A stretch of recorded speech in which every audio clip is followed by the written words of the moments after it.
What's good, YouTube? SlimTv here to put in a good word or two. Today I want to talk about how to think without emotion. So guys, there are two different ways of thinking. There's emotional thinking and then there's logical thinking. Emotional thinking is, when you just cater to your feelings all the time. You want to do something, so you just do it. Logical thinking is obviously, catering more to the facts. And see, it's important to learn how to turn off emotional thinking. A lot of us think that we are logically thinking, but really we're thinking with our emotions. An easy example would be this. So when you're a kid, your parents teach you how to cross the street, right? Now, as a kid, you just want to cross the street. You don't care about the cars coming, and that is an emotional decision. You're making the emotional decision to say, forget the cars, forget being patient. I'm just going to run across the street. And your chance of survival is, let's be honest here, pretty slim. But with logical thinking, you learn that I need to wait for the cars. I need to look both ways to make sure that I'm safe. And this is something I have recently learned, right?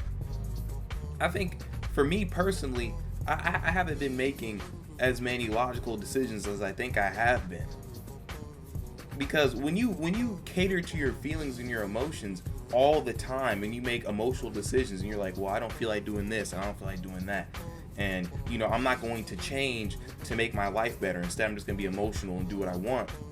When you begin to get into that mindset, you begin to become selfish, because you're always thinking about me. I want this, I want that. I'm going to do this because it's going to benefit me in this way. But you're not thinking about the grand scheme of things. Because when you begin to think logically, you begin to realize that, it's not all about me. I have to, put other things into the equation. I have to put other people into the equation. How would this affect him, her, the dog, this and that? You know what I'm saying? You have to put everything into account. Emotional decisions, they ultimately, you can't predict what's going to happen when you make, well, it's harder to predict what's going to happen when you make emotional decisions. But when you make logical decisions, it's easier to predict what's going to happen. Of course, life is unpredictable. But when you learn how to turn off the emotional decisions and say, I'm going to make a decision that is best for everybody. I'm going to make a decision that makes the most sense and probably does not cater to my feelings. Because see, the truth hurts, and people don't like the truth. They run away from it too often. A logical decision is basically just taking the truth into account, and that is why it's so hard to make a logical decision. And so the easiest way to make logical decisions is to simply think about your feelings first, right? And I know this kind of sounds backwards, but just bear with me here. You think about your feelings, and you think about how you feel, and then after you think about how you feel about the situation, you gotta say, well, these are my feelings, but you have to categorize them in a different spot. You gotta be like, okay, this is what I think, this is what I feel, but what do I know? And by that, you're gonna be able to distinct your feelings versus the actual logical decision. See, what happens is when we're thinking and when we're trying to make decisions, we think that our feelings are the logic, because we're thinking with our feelings, right? So we just think that our feelings or what we feel is the truth, like that is what we're supposed to do. But in reality, the truth is something that cannot be swayed. The truth is a hard foundation. Feelings, they come and go, which is why it's even more important to make logical decisions, because when you make a decision based off of feelings, you may make that decision and then realize, oh, that was a terrible mistake. You know what I'm saying? So learning how to think not emotionally but logically is going to help you in the long run, because again, when you're making decisions, you want to make a decision that is sturdy, that is strong, so that when you look back, you said, yeah, that I'm glad I did that. Of course, I'm not telling you guys to just turn off all emotion. As humans, we need to have emotion in order to interact with each other. That's how you become relatable, and that's how you build a personality. That is your personality, right?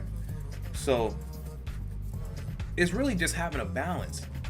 Have balance, and learn when to make logical decisions and learn when to make emotional decisions, right? See, the reason that making logical decisions is important is that it's simply going to turn you into a more purpose-driven person, a more purpose-driven man. See, a lot of us, we're undecisive, and that's because we don't trust what we think is right, right? But the reason that we don't trust is because in our gut, we understand that right now we're going off of emotion. All of our decisions are based off of emotion. But when you begin to learn how to, again, think logically and make decisions logically, you're going to begin to trust, because now you're just going off of hard facts. You're not going off of, well, my feelings say this and that. Like, a good example, and this is a spoiler, but bro, this movie been out for like 2, 3, 4 years now. In Avengers Endgame, bro, or yeah, in Avengers Endgame, Tony Stark made the ultimate logical decision. His emotions were telling him, man, I really want to stay with my daughter, bro. Like, I love my daughter. She's like the only real thing I've ever loved. But then his logic is telling me, if I don't save the world, then my daughter is going to die with it. His emotions, you know, they wanted him to stay, but his logic, which overruled his emotions in that moment, told him, I have to do this. I have to make this sacrifice, because if I don't, who will? And as men especially, we need to be able to make those sacrifices, because, you know, this is a self-improvement channel, right? And this is all about, you know, becoming our best selves, you know, learning how to think and all that. But in order to do that, we have to sacrifice a lot of things. We have to sacrifice our time. We might have to sacrifice the day that we plan to play video games all day. We might have to sacrifice this and that. So learning how to make logical decisions is going to give us the capabilities to sacrifice. And even when you guys become parents, when you guys have kids, you have to learn to sacrifice your time for the child. You have to learn to do all this different stuff for the child in order for them to be able to survive and live and have a better life than you had. One of the key characteristics of a strong man or a strong person is somebody who's able to make strong decisions, because strong decisions lead to strong outcomes. What holds so many men back is that they just don't know. Like we just don't know what to do. We don't know where to go. Like we're not able to make decisions. So learning this skill is going to put you ahead of so many people. Long story short, learn to make logical decisions, but also learn to have a balance with it. Learn when to make emotional decisions and learn when to make logical decisions. It's going to help you in the long run. All right, like, subscribe, share, and comment. Love you guys. Peace.